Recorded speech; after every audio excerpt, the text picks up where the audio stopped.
Hello, everybody. This is Josh. I'm here to talk about another motion picture that I have watched in a movie theater like a normal person. What? Why are you acting strange? The subject of today's review is a movie called The Ministry of Ungentlemanly Warfare, directed by Guy Ritchie. It stars Henry Cavill, Cary Elwes. It stars Rory Kinnear and Henry Golding and many others. Eiza Gonzalez is a standout. This is another one of these based on a true story you won't believe, but a completely stylized action movie, World War II Nazi killing action movie that bears no resemblance to history and doesn't want to unless it wants to cash in on those things. It's World War II, it's Nazis, it's U-boats, it's Churchill. It wants to bring these things in for pathos once in a while and then throw them out the door when it's time for action. In this story, Winston Churchill, played by an unrecognizable Rory Kinnear, I had to look it up afterwards, I didn't know it was him through the whole movie, has secretly hired a band of villainous, it's like a suicide squad of World War II, a bunch of no-goods under the radar, under the table. He's hired them for a very unsavory job and will disavow all knowledge of them if the job goes south. Their task is to cut off the supply lines to the U-boats, which will take the Atlantic away from Hitler's forces and basically turn the tide of the war. Of course, every movie that presents us with a little,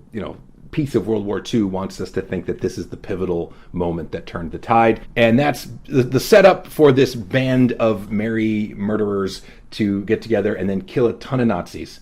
And that's the movie. It is directed by Guy Ritchie, who has a storied career. I remember when he was new on the scene, I remember Lock, Stock, and Two Smoking Barrels, which I saw in a movie theater, I believe in the late 90s. And then I remember Snatch. And then he kind of went off into another chapter of his career, and I've kind of lost touch with Mr. Ritchie. He is a very uneven filmmaker, but dependable enough that he gets to keep making movies. And here is another one.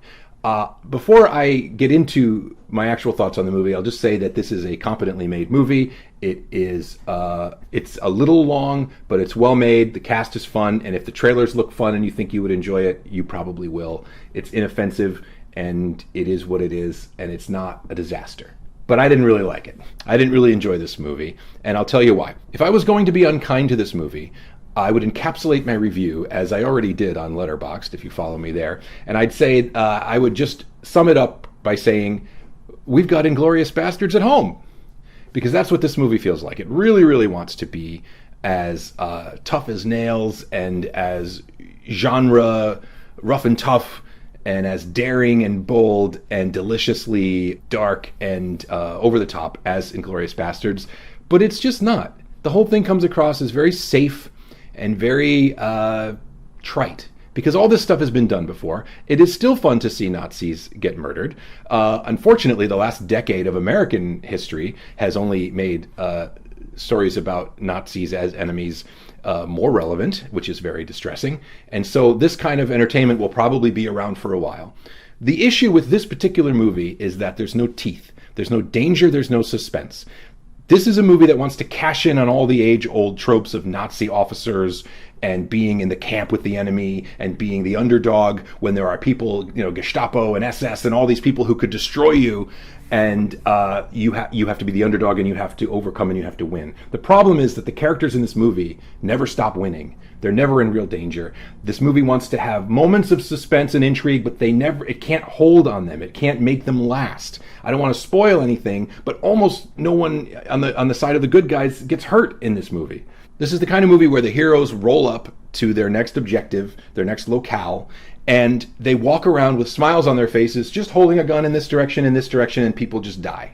Sometimes they hit an obstacle, and so they very quickly come up with a new plan, and the new plan works. This is, if you want that, if you just want to see everything go great, and you want to see the good guys win in a 2-hour story where everything unfolds in a fairly straight line, and that none of the obstacles are particularly upsetting or distressing, and there's never a sense that the heroes aren't going to win, then maybe you'll enjoy this movie.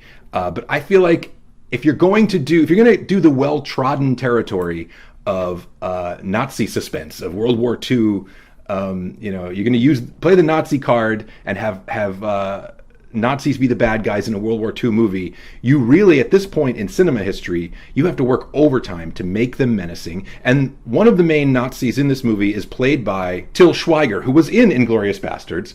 But here he is a villainous Nazi. He is like the big bad.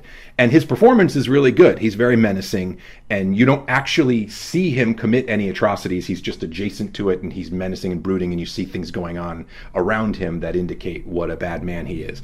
But in the story, in the plot, it's not his fault. It's not Till Schweiger's fault. But in the story, he's just doomed when the good guys show up, and he's and Eiza Gonzalez plays a Jewish actress who has become a spy, and she, is vulnerable, and she's a Jewish woman who is in this unfriendly territory, and she's always at risk, but she's not, because the movie is too interested in style and in rushing to victory after victory that I just didn't find that there were any stakes in this movie. And I think it has to do with some decisions, creative decisions maybe, to just make this a crowd pleaser and just rush to a happy ending. But also I think, as I've said already, that if you're going to do Nazi menace in your movie, you really have a mountain to climb, because you've got, Christoph Waltz's performance in Inglourious Bastards. You've got the Spielberg's work both in the Indiana Jones movies, which are fantasy, but in Schindler's List, and many, many, many other cinematic, even last year we had Zone of Interest, where Nazis are treated in a completely new way in cinema. And so this movie, as a piece of popcorn cinema, yeah, it's fun. I thought that a movie that came out a year or two ago called Sisu, which was about a Nazi killer, I thought that one was also over the top, and there's not a whole lot of real stakes, but that one was much shorter, and it leaned much more into the grisliness, and it was a full-on genre revenge movie. I recommend Sisu over this one. There's maybe one other element worth mentioning. Again, I don't want to spoil anything, but fans of James Bond might be interested in some of the lore and the suggested possible historical origins behind this story. And that's all I'll say. Check it out if, stream this movie when you can stream it. I wouldn't go to a movie theater and waste a ticket or $20 per head to see this particular movie. So that's my review. Thank you so much for watching. You can support me here on the channel, liking and sharing, and you can become a member of the channel, or you can go over to patreon.com/joshway, where you can support all the goofy things that I do. And I'm very grateful for your time. Thanks for watching. I will be back soon with more shorts and reviews and other stuff. Thanks again. Josh out.